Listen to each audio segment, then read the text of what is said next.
वो 2 मंजिला के लिए बनी है, 2 फीट 4 फीट खोदी गई है। तो अगर आपको बड़ी इनकम लेनी है, अमीर बनना है, तो आपकी बुनियाद मजबूत होनी चाहिए। कम से कम आपके नीचे 25-50 हजार का बिजनेस हो जाए, तब आप अपनी दूसरी साइड की शुरुआत करें। आपके नीचे कोई दोनों लाइन चलाने के लिए तैयार हो जाए, बीलेग खोलने के लिए तैयार हो जाए, तब अपनी बीलेग खोलिए।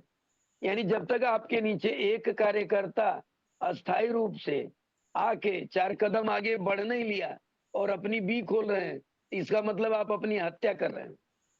क्योंकि आपका, भाई एक उदाहरण के तौर पे जाने कि आपके तालाब में, कुआं में अगर पानी एक बगीचा सींचने का है और एक साथ आपने 2 बगीचे लगा दिए, तो एक बगीचा में पानी दे रहे हैं तो दूसरा बगीचा सूख जाएगा, दूसरे में दे रहे हैं तो पहला सूख जाएगा।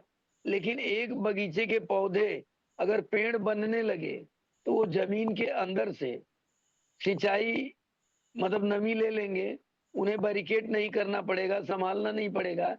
शुरू में पौधों को पानी देते हैं, 2-4 साल बाद जब पौधा पेड़ बन जाता है तो कोई पानी नहीं देता है, पौधा खुद पानी ले लेता है और उसकी बैरिकेटिंग नहीं करनी है, गाय गोरू से नहीं बचाना है, वो आगे निकल जाता है।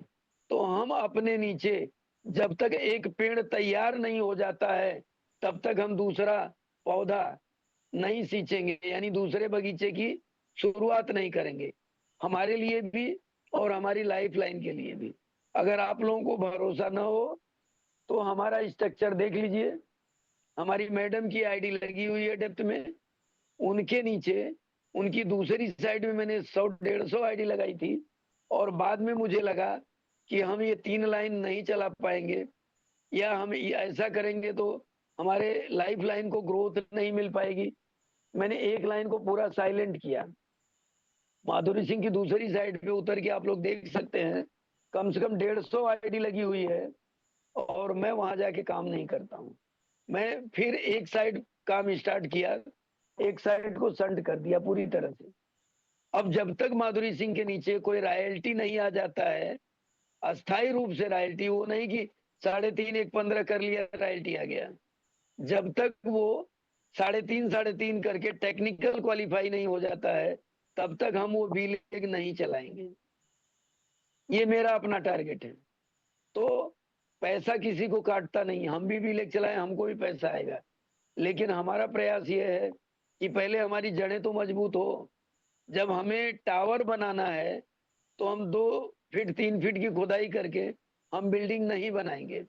तो आप लोगों से निवेदन यही है कि खर्चे लग रहे हैं, ऋण कर्जा हो रहा है, तकलीफें हो रही हैं, फिर भी आप लोग बड़े सपने देखिए, कुछ दिन गरीबी में जी लीजिए, कुछ दिन तकलीफ में जी लीजिए। सुजीत सर बोलते थे 5 रुपए ले जाते थे और फिर लेके चले आते थे, एक समोसा खा के काम करते थे।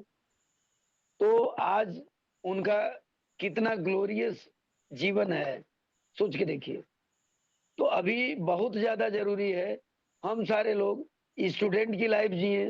रिजर्वेशन नहीं होता है कोई फर्क नहीं पड़ता, पूरी भारत की ट्रेनें खचाखच भरी हुई जा रही हैं, सारे लोग रिजर्वेशन में नहीं जा रहे हैं, चालू का डब्बा कोई भी खाली नहीं जा रहा है, आदमी ही तो जा रहे हैं, इंसान ही तो हैं, जानवर तो नहीं जा रहे हैं।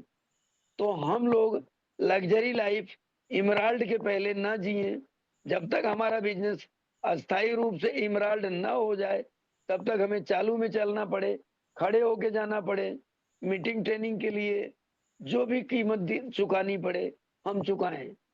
क्योंकि कामयाबी दर्द के कोख से जन्म लेती है। एक माँ एक बच्चे को जन्म देती है तो इतना दर्द होता है कि उस दर्द में उसकी मृत्यु हो सकती है। होती इसलिए नहीं कि उसके सपने होते हैं कि मैं एक जीवन को जन्म दे रही हूँ। तो मित्रों, बहुत कुछ बताने को है। इस संदर्भ में आप लोगों का कोई प्रश्न कोई सुझाव हो तो सादर आमंत्रित है। नेक्स्ट में हम कभी भी कुछ भी आप लोगों के साथ